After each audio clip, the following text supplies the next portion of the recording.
নমস্কার বন্ধুরা, tasty food কিচেনে তোমাদের স্বাগত। আজকে আমি টেস্টি ফুড কিচেনে রান্না করব জ্যান্ত রুই মাছ দিয়ে ডাঁটা আর আলু দিয়ে ঝোল।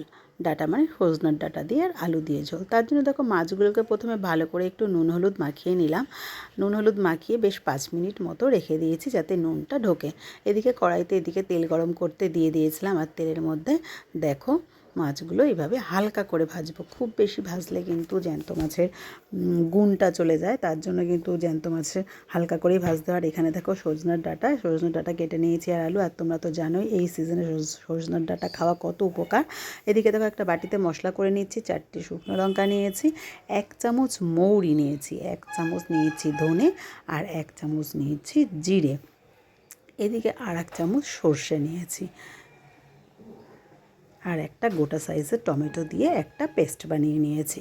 আর মাছগুলো দেখো এদিকে 1 পিঠ হয়ে গেছে, আমি আর 1 পিঠ উল্টে দিচ্ছি। আর এই মাছের ঝোলটায় ডাঁটা আলু এর মধ্যে মৌরি বাটাটা দিলে কিন্তু টেস্টটা খুব দারুণ হয় বন্ধুরা। একবার তোমরা অতি অবশ্যই ট্রাই করবে এইভাবে, এই মশলা দিয়ে এইভাবে মাছের ঝোলটা করা, তাহলে দেখবে দারুণ হয় খেতে। আর যে ট্রাই করবে অতি অবশ্যই আমাকে কমেন্টে জানিও আমার আর সজনার ডাঁটা দিয়ে মাছের ঝোল কীরকম লাগলো তোমাদের। এবার দেখো কড়াইতে একটুখানি দিয়ে দিলাম কালো জিরে ফোড়ন। এখানে কালো জিরেও ফোড়ন দেওয়া যায় বা 5 ফোড়নও দেওয়া যায়, আমি কালো জিরেই ফোড়ন দিয়েছি। আর আলুগুলোকে এবার একটু ভেজে নেব। খুব বেশি কিন্তু তেল দেইনি, যা তেল ছিল তার মধ্যেই কিন্তু আমি আলুগুলোকে দিয়ে দিয়েছি। আর আলু ভাজার সময় তো নুন আর হলুদ দিতেই হয় বন্ধুরা, জানো।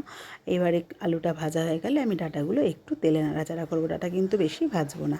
আর যে মশলাটা আমি করে রেখেছিলাম সেই মশলাটা আমি দিয়ে দিলাম। এবার দিয়ে বেশ হালকা করে একটু নাড়াচাড়া করে নেব। যতক্ষণ না জিরে ধনের গন্ধ না যায় ততক্ষণই কিন্তু আমি মশলাটা কষতে থাকবো। আর মশলাটা কিন্তু কষার সময় যদি একটু জল দিয়ে কষতে হয় তাহলে অবশ্যই একটু গরম জল দিয়ে কষবো। আর একটু পরিমাণ মতো এখন দিয়ে দেবো এর মধ্যে হলুদের গুঁড়ো, স্বাদ মতো লবণ। বেশ ভালো করে কিন্তু কষা হয়ে গেলে এর মধ্যে এবার আমি দিয়ে দেবো পরিমাণ মতো জল। যেহেতু জ্যান্ত মাছের ঝোল পাতলা ঝোল হবে, তার জন্য কিন্তু আমি এখানে 2 বাটি জল দিয়েছি, যাতে ঝোলটা একটু পাতলা পাতলা হয় তার জন্য। এবার ঝোলটা খুব ভালো করে টকবক করে ফুটে গেলে আমি ওর মধ্যে মাছগুলোকে ছেড়ে দেবো।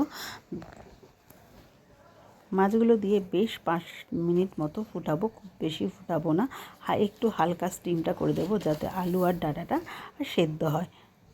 তারপরে এই মাছগুলোর মধ্যে আমি এখন একটা স্পেশাল জিনিস দেব, সেটা হলো বন্ধুরা একটা টমেটোকে 4 ভাগ করে এইভাবে। আর এই টমেটোর মধ্যে যে ঝোল তেল মশলাগুলো ঢুকবে, দারুণ খেতে লাগে এই টমেটোটা। আমার খুব ভালো লাগে, তাই আমি এইভাবে কিন্তু টমেটো দিই লাস্টে নামানোর আগে। তো বন্ধুরা, তোমাদের আমার রেসিপিটা পছন্দ হলে অতি অবশ্যই লাইক কমেন্ট করে দিও।